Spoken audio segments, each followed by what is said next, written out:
Bien, en esta charla vamos a hablar de las pensiones en España, su presente y su futuro.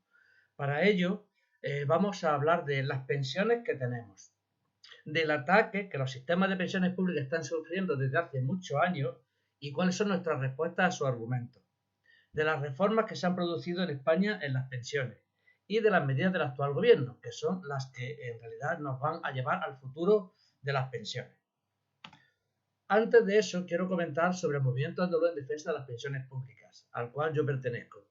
Este movimiento, junto con el resto de movimientos y plataformas de pensionistas, surgió ahora unos 6 años cuando el gobierno de Rajoy nos subió un 0,25%. En Andalucía está compuesto por diferentes plataformas, entre las que se incluye la de Jaén, a la que yo pertenezco.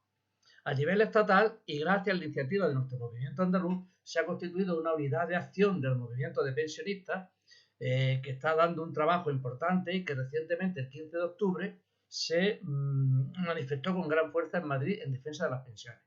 Y luego a nivel autonómico también estamos trabajando sobre todo las pensiones no contributivas, que tiene que gestionar el gobierno andaluz. El gobierno andaluz es el que gestiona esas pensiones, tiene que autorizarlas cuando se les piden en un plazo máximo de 90 días, que en muchas provincias no cumple, y luego también en muchas comunidades autónomas, en las que se encuentra Andalucía, las comunidades complementan un poquito estas pensiones que son muy bajas. En Andalucía el complemento es ridículo, por lo que también estamos peleando por eso.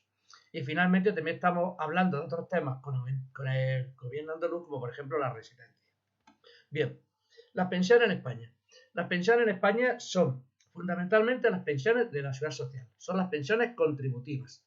¿Por qué se llaman contributivas? Porque son a las que nosotros contribuimos con nuestras cotizaciones mientras estamos trabajando. En la cuestión de los funcionarios hay una cosa equivalente que se llaman las clases pasivas del Estado. Eso eran las mismas contribuciones, pero los funcionarios, en vez de contribuir a la seguridad social, contribuían a las clases pasivas del Estado. Esto ya está en extinción desde el 1 de enero de 2011 y en la práctica se van asimilando cada vez más a las pensiones de la seguridad social. Es decir, que todos los funcionarios que entraron desde el 1 de enero de 2011 están ya pagando cotizaciones a la seguridad social. También existen las pensiones no contributivas para quien no ha podido tener una pensión contributiva, para quien no ha podido cotizar, contribuir a ellas. Bien por invalidez, por no haber tenido los años suficientes, etc. Su importe es muy bajo, 400 y pico euros mes, unos 5.899 euros anuales, a los que se suman a veces determinados complementos. Estas no las paga la seguridad social, salen de los presupuestos generales del Estado, que hacen transferencia a las comunidades autónomas para que ellas las gestionen. Así que las comunidades autónomas, en nuestro caso el gobierno andaluz, las autoriza y las paga, con el dinero que le manda el Estado. Los sistemas de financiación de las pensiones, básicamente hay dos. Los sistemas públicos de reparto, que son las que nosotros tenemos ahora mismo en España, son las pensiones actuales que están pagando con las cotizaciones de los trabajadores ahora en activo y no se va acumulando el dinero mío para luego, sino que yo, si estoy cotizando ahora, pago las pensiones de ahora. Eso significa que hay un cierto grado de solidaridad entre los grupos y las personas, porque luego las pensiones son para todos y los trabajadores ahora cotizan para los pensionistas actuales, igual que los pensionistas actuales cotizaron antiguamente para los pensionistas de entonces. Luego están los sistemas privados o de capitalización. En ellos, cada trabajador o persona pues mete su dinero en un ente financiero. Va pagando, va juntando su dinero como si fuera un fondo de inversiones. Y lo que acumula, lo que consigue, porque te llega la edad de jubilación, es lo que recibe. Entonces, las pensiones se pagan con este capital acumulado y los beneficios obtenidos con el mismo. Cada persona recibe lo que acumula. Es individual. No es solidario como los de reparto. Los sistemas son muy variados en los diferentes países. En España, como hemos visto, el sistema es público de reparto. Otros países mezclan, combinan el sistema de reparto al que le añaden, si no llegan, le añaden impuestos. O sea, determinados impuestos también se dedican a eso. Por ejemplo, en Francia. Porque las cotizaciones no llegan a pagar esas pensiones. Solo Dinamarca, que tiene un sistema público que no tiene cotizaciones. ¿Por qué? Porque como pagan mucho impuestos en Dinamarca, no son necesarias esas cotizaciones sociales. Con los impuestos es suficiente.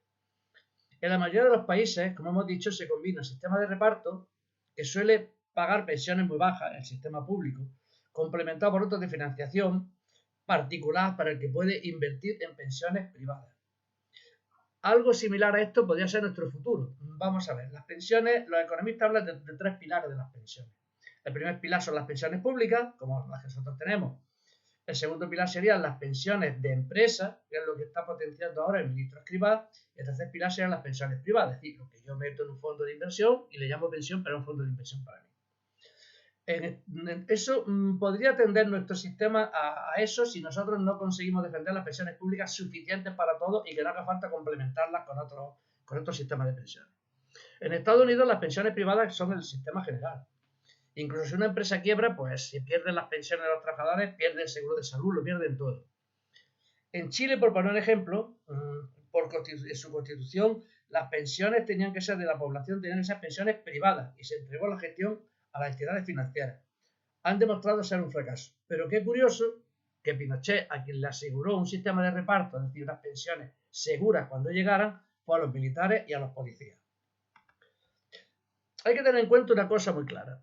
Las pensiones no nos las regalan, salen del salario de los trabajadores. Los trabajadores y las trabajadoras cobramos nuestro salario de tres formas. Salario directo, es decir, el neto que a mí me ingresan en mi nómina.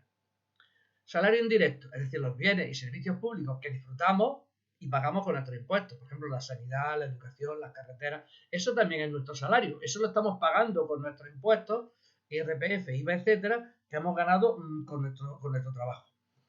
Y el salario indiferido son nuestras pensiones que pagamos con las cotizaciones que en ese momento estamos abonando cuando trabajamos. Es decir, contribuimos mientras estamos trabajando al sistema público de pensiones para que cuando lleguemos a nuestra pensión haya dinero. Eso se llama salario en diferido. Por lo tanto, las pensiones son también nuestros salarios que nos van a pagar cuando nos llegue la edad de jubilación. Esto es importante aclararlo porque últimamente con la subida que ha anunciado el gobierno del 8,5%, se dice, bueno, vamos a ver, porque hay que subir un 8,5% a quienes más cobran, vamos a subir un 8,5% a las pensiones más bajas, pero las pensiones más altas, ¿por qué se le va a subir tanto? Primero, quien tiene una pensión alta, de unos 2.000 y pico euros, que no más, es porque ha estado cotizando al menos 35 años, ha estado ganando unas cotizaciones muy altas, o sea que nadie se lo ha regalado, lo ha cotizado él. Segundo, no son tan altas las cotizaciones tope, la cotización, la pensión máxima puede estar ahora en unos 40.000 euros brutos, que cuando se pagan impuestos quedan unos 30 y poco mil. Si a alguien le parece mucho, es muy fácil, que suban los impuestos a todas las personas, pensionistas o no pensionistas, que tengan un ingreso de 30 y tantos mil euros al año. No vamos a bajarle a las pensiones más altas, vamos a subirle a pensionistas y no pensionistas que tienen un ingreso muy por encima de la media. Eso sería lo más correcto, en mi opinión. Bueno, hay que destacar también otra cosa. Las pensiones son la mayor fuente de redistribución de la riqueza del país. Son un pilar básico para la cohesión social y han sido una garantía para muchas familias y siguen siéndolo. El ejemplo, bueno, pues los tiempos malos del paro de Rajoy o los tiempos del COVID en el que muchos pensionistas estuvieron sosteniendo a sus familias con su pensión. De hecho, las pensiones son ya la principal fuente de ingresos en cerca de 800 localidades. En 300, decía el Confidencial en el año 2019, representan más del 45% de sus ingresos. Esto es una buena noticia porque, como dice el economista José Antonio Herce, a los pensionistas no les afecta el paro y en las localidades pequeñas donde hay mucho paro o donde hay poca actividad económica, estas pensiones son las que contribuyen a sostener la economía local. En las localidades pequeñas son una bendición. Aparte que tener en cuenta una cosa, las pensiones, aunque suban un 8% o lo que tengan que subir según el coste de la vida, no generan inflación de segunda vuelta, porque esas pensiones no repercuten en las empresas. Es decir, una empresa puede decir, no le puedo subir a mis trabajadores, falsamente, pero lo dice, pues si le subo un 8%, tengo más costes y tengo que volver a subir yo los precios, ¿de acuerdo? Pero los pensionistas no, porque los pensionistas, las pensiones no influyen en las empresas. Y no solo eso, sino que, como hemos dicho, con la gasto de las pensiones contribuimos a que la economía se active, porque hay más consumo y por lo tanto más empleo. En cualquier caso, estos argumentos no son suficientes para que las pensiones públicas estén siendo atacadas desde hace mucho tiempo. ¿Por qué? Porque el sistema neoliberal, que está buscando por dónde saca dinero por todos los lados, una vez que ha agotado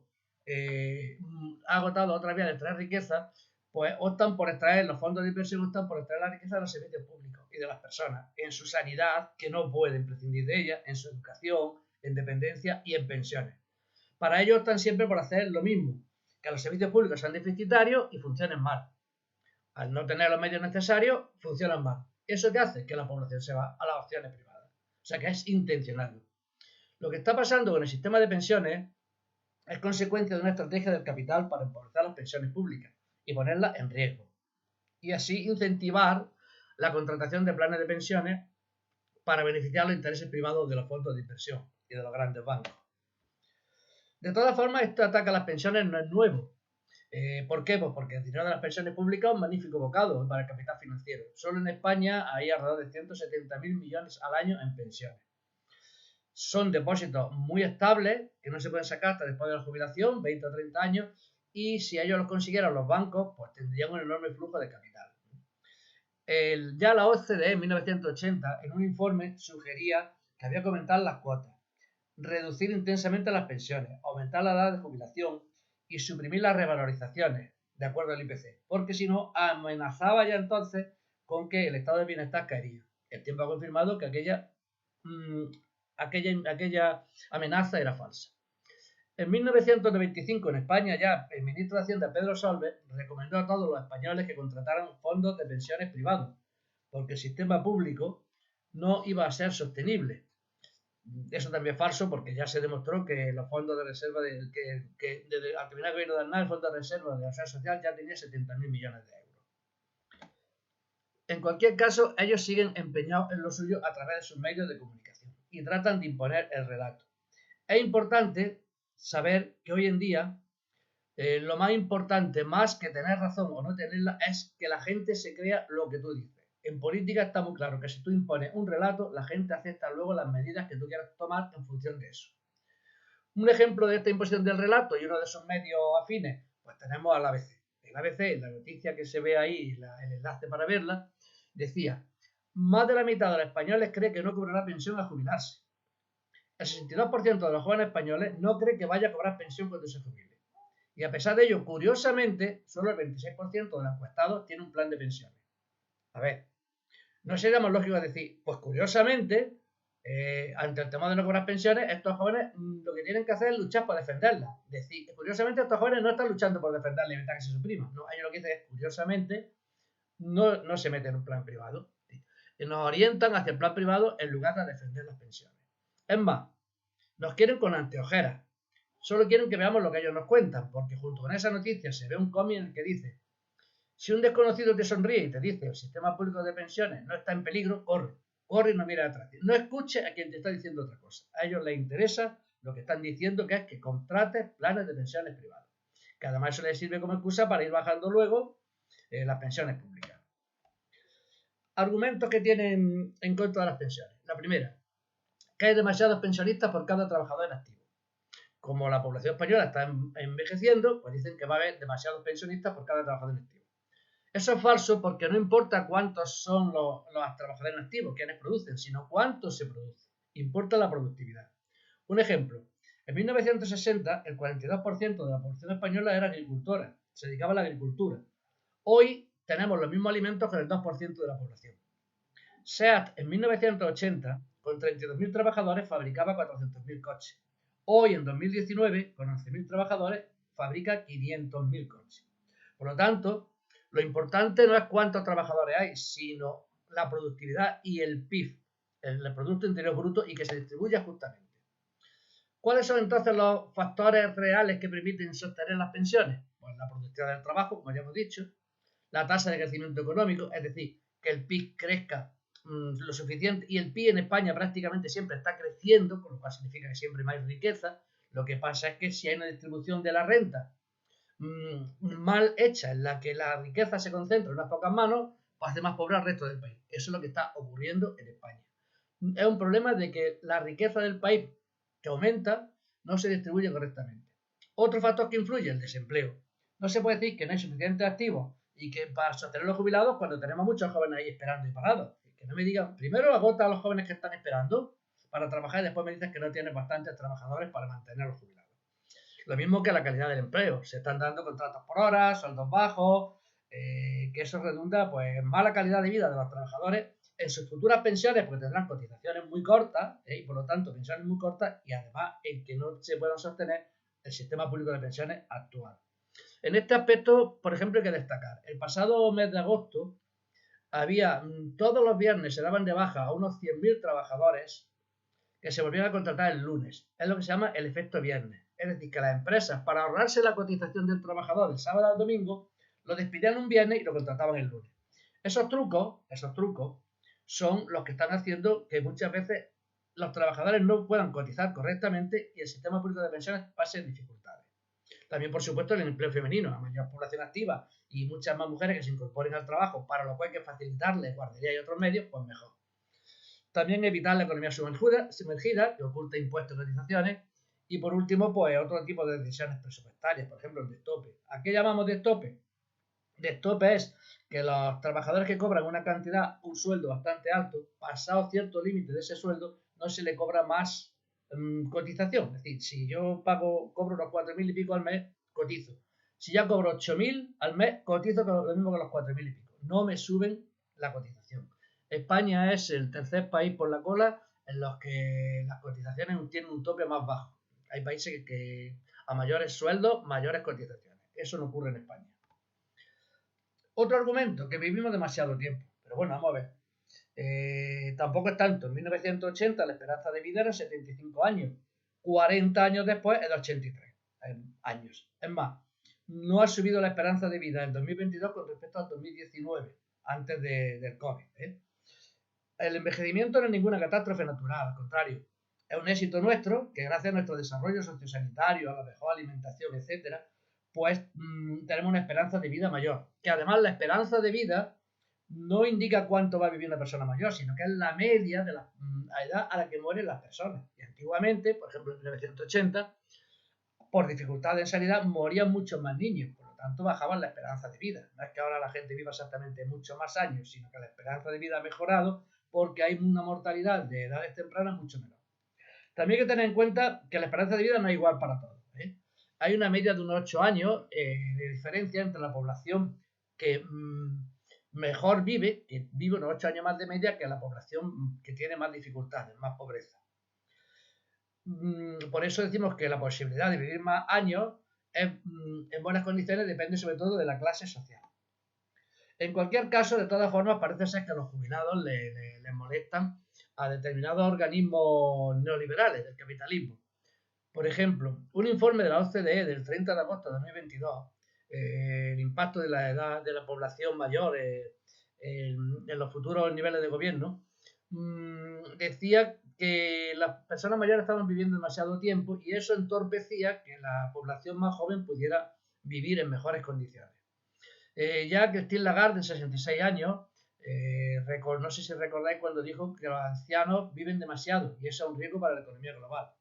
Recuerdo que a eso en un mitin Monedero Linares le dijo, pues si alguien tiene que morirse, muérete tú. Y atacaron a Monedero porque decían que le estaba deseando la muerte a Christine Lagarde.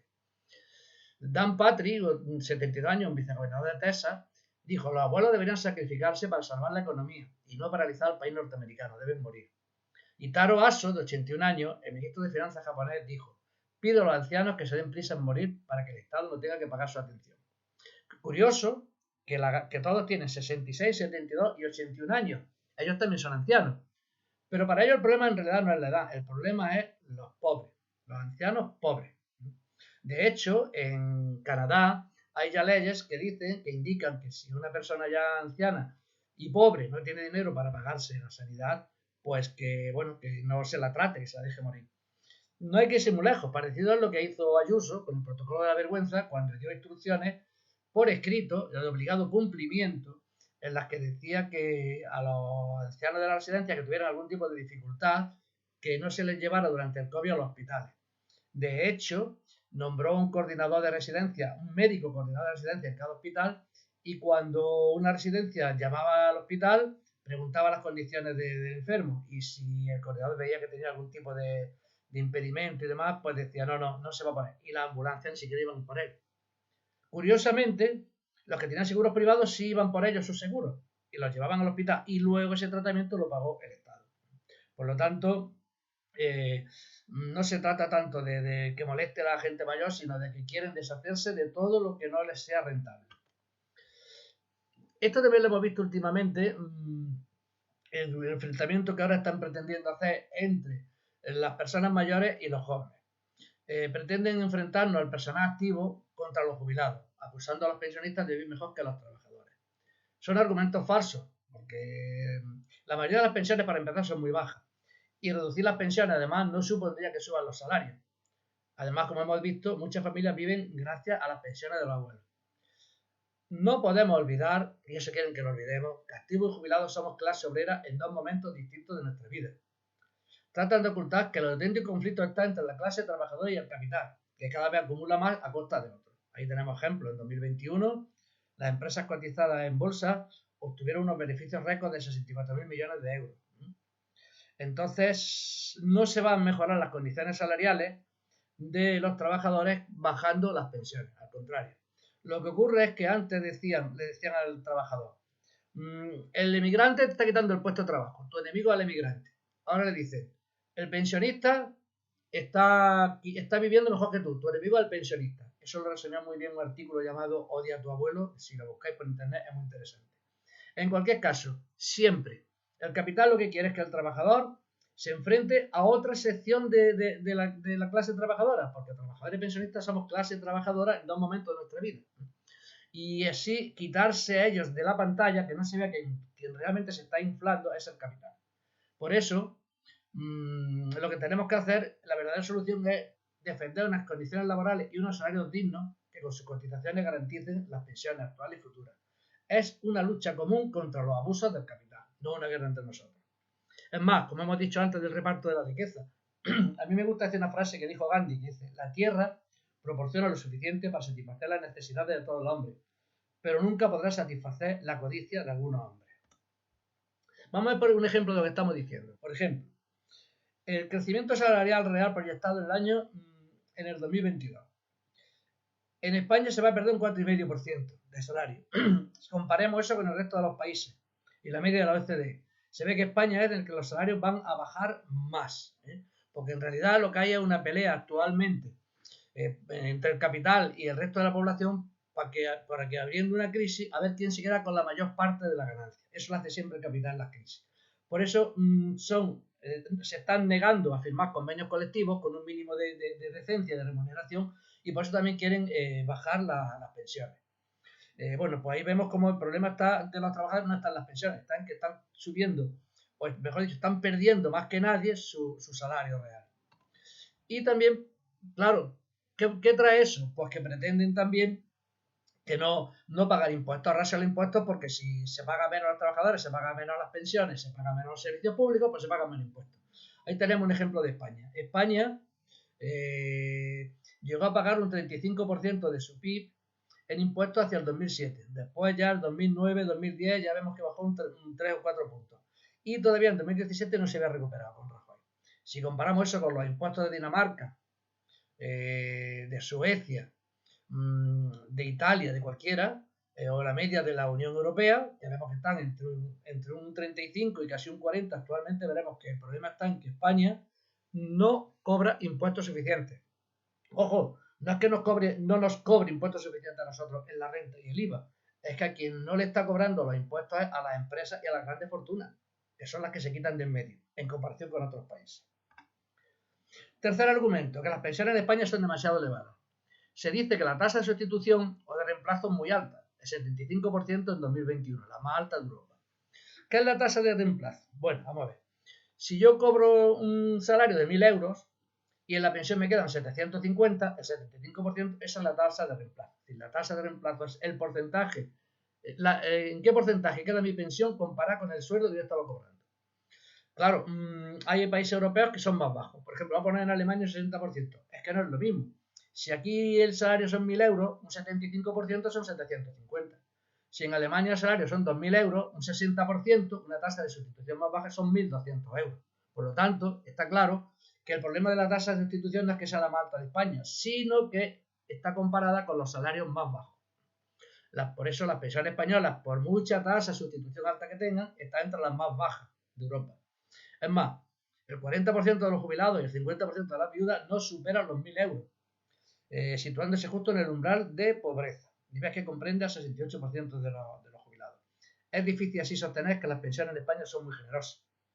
Ni en pensiones ni nada, es decir, en general el gasto en prestaciones sociales, sanidad, dependencia, educación, etcétera, en España es muy baja respecto a la media de la Unión Europea. Veamos un ejemplo. Estos son datos de agosto de 2022. Las pensiones de menos de 500 euros suponían el 16%, es decir, una sexta parte. De 500 a 750 euros, 26%. Y de 750 a 1000 euros, el 17,5%. Es decir, que aproximadamente un 60% de las pensiones estaban por debajo de los 1000 euros. Claro, y dices, si un 60% están por debajo de los 1000 euros, ¿cómo es que la pensión media sale en 1091?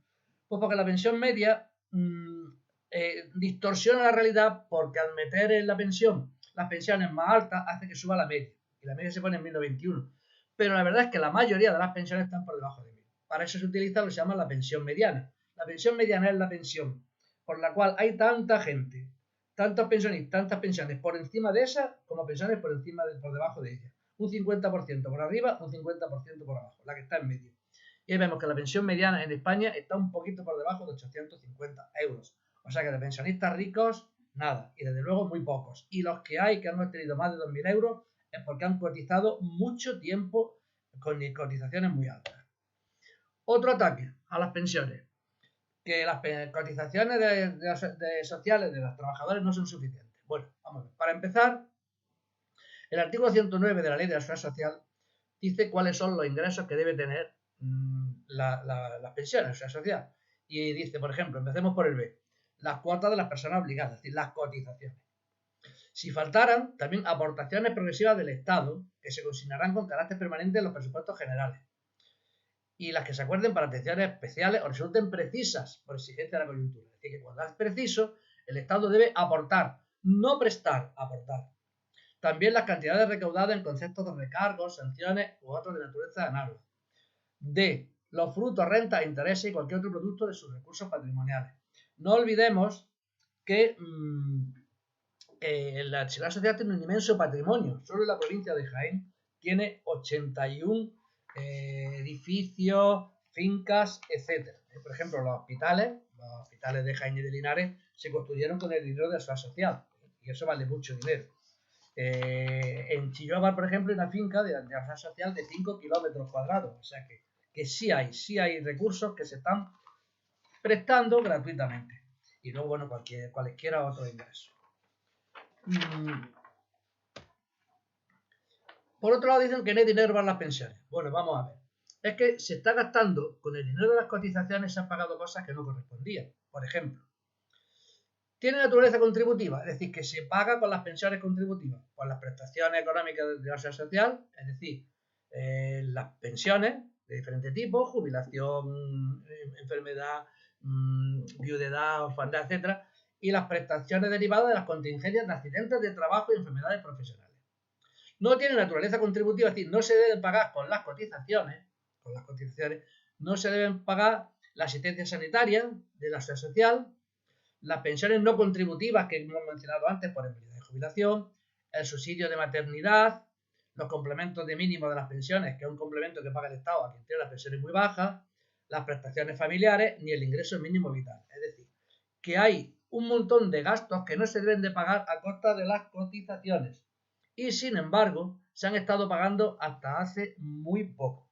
Eso es lo que se llama los gastos impropios.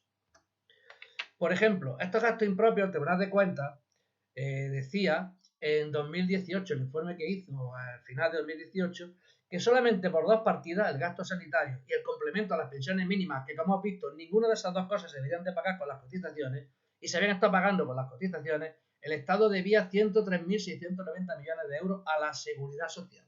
Es decir, que aconsejaba al gobierno que efectúe la liquidación de esos gastos que fueran asumidos por la Seguridad Social con cargo a sus recursos, sin corresponderle, los llamados gastos impropios.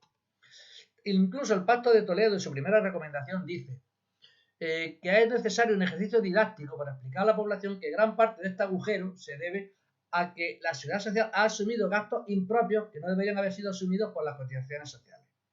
Y pide que estos gastos pasen a ser sufragados por los presupuestos generales del Estado. Cosa que se está haciendo ya. El Estado el año pasado y sobre 20 y tantos mil millones de euros, ha pasado a la tesorería de la Seguridad Social. Y aprovechan los medios de la derecha para decir, está quebrada y le pasa dinero. No, mentira. es que le ha pasado dinero a la tesorería para pagar a través de la tesorería los gastos que no corresponde pagar por cotizaciones, sino por aportaciones del Estado.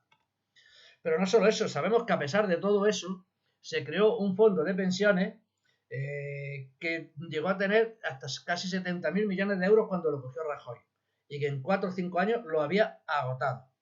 ¿En qué se gastó? Pues bueno, se gastó en gastos impropios, como hemos dicho, se gastó en tarifas planas para que se contratara gente en las empresas sin tener que pagar cotización, se gastó en cursos de formación para parados, se gastó en todo lo que se le ocurrió. Porque dijo, bueno, para pagar yo mis presupuestos, pues lo saco de aquí. ¿Qué consigo con eso? A mí no me cuesta el dinero y además consigo que aparezca como quebrada la seguridad social, que es lo que a mí me interesa. Entonces vemos que las 5 cosas que se nos han dicho, que por el envejecimiento de la población va a haber demasiados pensionistas por cada trabajador, que el aumento de la esperanza de vida nos obliga a retrasar la edad de jubilación, que las pensiones en España son muy altas, que las pensiones dependen de las cotizaciones sociales y no son suficientes y que no hay dinero para las pensiones. Vemos que eso en realidad no existe. Son argumentos que se repiten mucho, pero que tienen todos, cuando se analiza a fondo, tienen todos su respuesta adecuada. Vamos a ver las sucesivas reformas, pasamos ya a ver las sucesivas reformas que han ido dificultando cada vez más el cobro de las pensiones. Por ejemplo, la edad de jubilación se mantuvo a los 65 años hasta que ya en la reforma de 2011 de Zapatero y a continuación Rajoy en 2013 la subieron a los 67 años progresivamente, como sabemos. El periodo de cómputo, es decir, ¿qué es el periodo de cómputo? El periodo de cómputo es el que te cuenta las cotizaciones que tú has pagado en ese tiempo, por ejemplo. Antes, para saber cuál era tu base, a ver, la base de la pensión es la siguiente, la base de cotización. Si tú has estado cotizando por 1.500 euros, por ejemplo, pues tu base luego se hace en función a eso. Si has estado cotizando por 800 euros, pues tu base de cálculo para pagarte tu pensión será sobre 800 euros. ¿Qué ocurre? Pues que a lo largo de la vida laboral uno puede estar cotizando 1.500 euros una temporada, otra temporada 800 euros, otra temporada está en el paro, otra temporada 2.000 euros. Entonces se saca la media de todo eso. No es igual sacar la media de los 2 últimos años, que solían ser los años que más se cobraba en la final de las carreras profesionales, que con 8 años, como se hizo en 1985, o ya con 25, como se hace ahora. Ahora te cuentan 25 años, o sea que los sueldos de hace 25 años, que eran muy bajitos, pues quedaban unas cotizaciones muy bajas. Por lo tanto, cuando yo saco la media con lo que yo cotizo ahora, comparado con lo que cotizaba hace 25 años, la base de cálculo para ver mi pensión, pues queda muy baja. Pero además no es solo que esa base de cálculo esté alta o baja, es que para poder cobrar el 100% de lo que indica esa base, antes me pedían 10 años de cotización, después 15, después 35 y ahora 37 años cotizando para que tú tengas derecho al 100% de la base que se te ha calculado en función de las cotizaciones que hiciste en los últimos 25 años. Y otra cosa era la revalorización del IPC. Eso no había antes de 1985. En el 85 se hizo parcialmente, en el 97 se acordó la revalorización según el IPC, duró poquito y en el 2011-2013 ya no se revalorizó las pensiones según el IPC. Sabemos que ahora, afortunadamente, bueno, pues hemos conseguido otra vez una revalorización en función del IPC por ley, aunque eso tiene también sus matices. Vamos a ver los últimos cambios que se han hecho en los últimos años, desde Zapatero. La reforma de pensiones de 2011, firmada por Zapatero, Comisión, UGT, COE y CEPIME, alargó progresivamente la edad de jubilación hasta los 67 años. Incrementó, como hemos visto, progresivamente el periodo de cómputo para calcular la base reguladora de las pensiones hasta los 25 y aumentó los años que se deben tener cotizados. Todo eso lo hemos visto. También Zapatero, en el 2011, congeló las pensiones. El incremento fue del 0%, excepto las mínimas que subieron un 1%. Y en 2013, Rajoy hizo dos cosas. Primero, que las pensiones subieran un 0,25% anual. No importaba lo que subiera el coste de la vida. Y además inventó una cosa que llamó el factor de sostenibilidad o factor de equidad intergeneracional, que quería aplicar a partir de 2019 y que suponía una rebaja de las pensiones. Él decía, vamos a ver, usted tiene una esperanza de vida a los 85 años. Cuando usted cumple 65, le quedan 20 años de vida. Cuando la esperanza de vida suba hasta los 90, por ponerlo redondo, a usted en vez de 20 años, desde los 65 le quedan 25 años de vida. Bueno, pues lo que usted iba a cobrar en 20 años lo vamos a repartir entre 25. Es decir, que va a bajar lo que cobra usted cada mes porque al final usted no va a cobrar más aunque viva más años. Tampoco cuentan si en vez de 20 te mueres con 15, a ellos ya les da igual. Entonces era un truco para hacer un cálculo cada 5 años que bajara las pensiones contando con que aumentara la esperanza de vida. Ante todo esto surgieron los movimientos de pensionistas que hemos visto que conseguimos ya que en 2018 las pensiones subieran según el índice de precio de consumo, conseguimos que se paralizara el factor de sostenibilidad que hemos hablado, que hubiera perjudicado seriamente a las futuras generaciones de jubilados porque no iba a ir bajado. Lo paralizamos, ¿eh? Después llegó este gobierno. El futuro. Estábamos hablando del futuro, pues el futuro ya está aquí.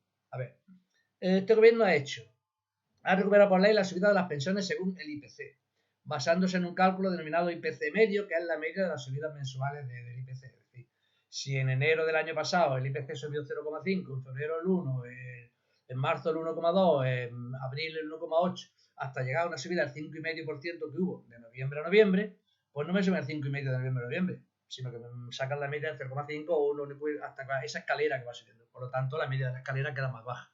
De hecho, por eso subió un 2,5% las pensiones el año pasado, porque era en la media de los meses. Cuando en realidad de noviembre a noviembre la subida había sido de un 5,5%. Eliminó definitivamente el factor de sostenibilidad. Lo sustituyó por una cosa que se llama el MEI, Mecanismo de Equidad Intergeneracional, que supone que trata otra vez de hacer una especie de fondo de pensiones con un incremento de las cotizaciones para la empresa y demás. Está todavía pendiente de concretar. Penalizó la jubilación anticipada, lo cual era para muchos fue un desastre porque mucha gente se había jubilado anticipadamente porque no tenía otra, porque estaban en el paro, fueron los años de mucho paro y entonces pues o estaba en el paro que se te acababa o te jubilaba y por lo menos lo pillaba, pero estaban perdiendo dinero por eso. Este gobierno prometió que eso lo iba a arreglar y al contrario, lo ha penalizado. No hizo nada por subir las pensiones mínimas en cantidad de importancia. No estableció un sistema para decir vamos a subir las pensiones hasta que se equiparen por lo menos a una cantidad mínima, no digo yo al SMI, al salario mínimo interprofesional, pero por lo menos a una cantidad por encima del umbral de pobreza. En consecuencia tampoco redujo la brecha de género, porque además la brecha de género, que es a quien más afecta las pensiones muy bajitas, además le hace daño especialmente que aumenten los periodos de cotización, porque las mujeres son las que menos años han estado cotizando y muchas veces con cotizaciones más cortas. Y tampoco eliminó lo que nosotros pedíamos, los aspectos peores de la reforma de 2011, es decir, que no se aumentara la pensión para calcular de 15 a 25, que no se aumentara a 37 años el periodo de cotización para obtener el 100%, que no se aumentara la edad mínima. Al contrario, ahora está tratando de aumentar el necesario para que el cálculo de la pensión sea de más de 25, posiblemente 30, 35 años, ahí está con su globo sonda. Pero hay dos medidas que son importantes que está haciendo este gobierno. Una es la auditoría de las cuentas de la Seguridad Social. Mejor dicho, que no está haciendo.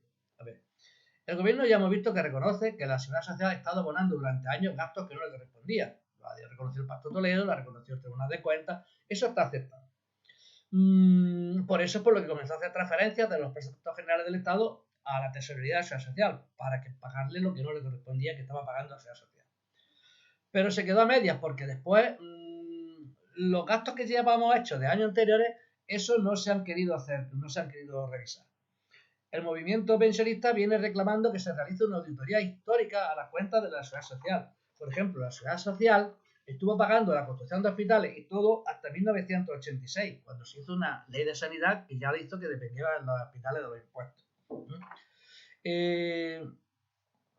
¿Qué ocurrió con esto? Bueno, el gobierno necesitaba aprobar la primera fase, necesitaba una ley para aprobar la primera fase de sus negociaciones con los sindicatos y la patronal sobre pensiones.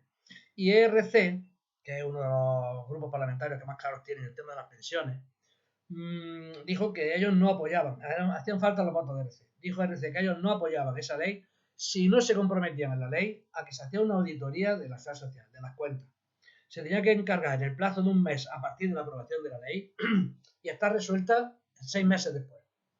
Bueno, pues eso fue a finales del año pasado, o sea que el plazo ha pasado de sobra. El gobierno incumple su propia ley cuando no encarga la auditoría. ¿Por qué? Porque sabe que van a salir muchos dineros que se han estado quitando de la seguridad social. Punto primero. Y segundo, porque eso demostraría que no está quebrada la seguridad social, sino que la han quebrado. Y otro asunto, los planes de pensiones de empleo, que seguramente se habrán oído hablar. Estos son un macrofondo promovido por el Estado, pero que se pone en manos de bancos y gestores de fondos. Se trata de que las empresas aporten, aparte de lo que aportan a la seguridad social, las cotizaciones, aporten a esos planes de empleo de cada empresa. Los trabajadores también tendrían que aportar. En realidad entonces lo que se hace es un fondo que es un producto financiero de ahorro para la jubilación, solo que en vez de ser que yo me hacía antes con mi fondo de inversiones, pues lo hace en un macrofondo con la garantía del Estado, promovido por las empresas y los sindicatos. Pero ¿esto quién lo consigue? Pues esto lo consigue los que tienen mucho dinero, la mayoría no puede aportar eso. Y además, ¿qué daño hace la sociedad? Pues la siguiente, por ejemplo, las empresas que aporten a los fondos de pensiones estos pueden desgravarse hasta 400 euros al año por trabajador. Es decir, que dejan, mejor dicho, reducen la cotización en 400 euros al año por trabajador. Es decir, que si yo tengo 100 trabajadores y les aporto a esto, pues aporto 400 por 100, 40.000 euros menos de cotizaciones a la seguridad social. Ahí está perdiendo ya dinero la seguridad social. Aparte, los trabajadores pueden desgravarse por lo que aportan ellos a estos fondos hasta 8.500 euros al año. Es decir, que Hacienda, que somos todos, pierde hasta 8.500 euros al año por trabajador, o menos según lo que haya aportado. También, es decir, que perdemos la seguridad social y pierde Hacienda. Pero aparte que el fondo contará con aportaciones públicas iniciales para hacerlo efectivo. Y entonces estamos viendo cómo se potencia un superfondo que va a estar, aunque haya un comité de control con gente del gobierno, con miembros del gobierno y miembros de los sindicatos, va a estar manejado por bancos y fondos de inversión, que va a reducir las aportaciones a impuestos y las aportaciones a la seguridad social. Y que, bueno, que tampoco está muy garantizado. Ya hemos visto lo que ha ocurrido en Inglaterra con la Liz Truss esta, que tomó una medida económica que hundió la bolsa y tuvo que intervenir el Banco de Inglaterra porque los fondos de pensiones se han venido todos a pique. Entonces esa es la última medida. Por todo eso, es por lo que nosotros el 15 de octubre en Madrid, pues convocamos la manifestación y ahí tenemos a la derecha el cartel común que teníamos todas las organizaciones, ahí se ve abajo quienes firmaban y bueno, nuestra defensa era la subida de las pensiones y salarios, con el IPC real, unas pensiones mínimas que se acerquen al máximo al salario mínimo interprofesional, no a la brecha de género, auditoría de la seguridad social, no a los recortes y no a la privatización de lo público. A nosotros nos gusta decir que gobierne quien gobierne, las pensiones se defienden. A mí me gusta también decir otra cosa. Gobierne quien gobierne, los derechos que no se defienden se pierden. Así que nosotros tenemos que estar en la defensa de nuestros derechos, de nuestras pensiones, de nuestra sanidad y de todos los servicios públicos. Bueno, pues nada más. Gracias por todo.